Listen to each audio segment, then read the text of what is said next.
បញ្ហារដូវគឺសំខាន់ណាស់បងប្អូនអញ្ចឹងគួរតែយកចិត្តទុកដាក់ឲ្យខ្លាំងបំផុតទៅនឹងបញ្ហារដូវព្រោះបញ្ហារដូវមួយមិនថាការរាំងរ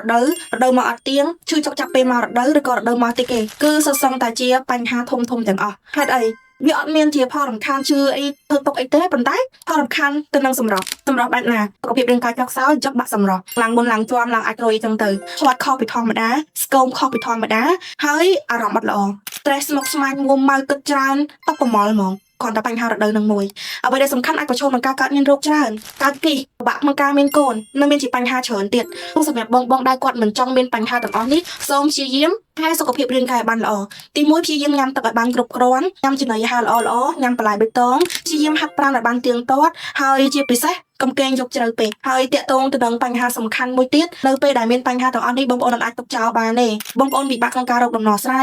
ច្រើនហើយនៅតែមិនបានផលបងប្អូនចង់ដឹងព័ត៌មានច្បាស់បងប្អូនអាចតាក់ទងមកខាងនាងខ្ញុំដើម្បីធ្វើការប្រឹក្សាយោបល់បានលេខ Telegram នាងខ្ញុំនៅខាងក្រោមអាចតាក់ទងចូលក្នុង page ក៏បានតាម Facebook តក៏បានឬក៏អាចតាក់ទងតាម Telegram ក៏បានអរគុណមានចម្ងល់អីបងប្អូនអាចសួរបន្ថែមបានណាអរគុណ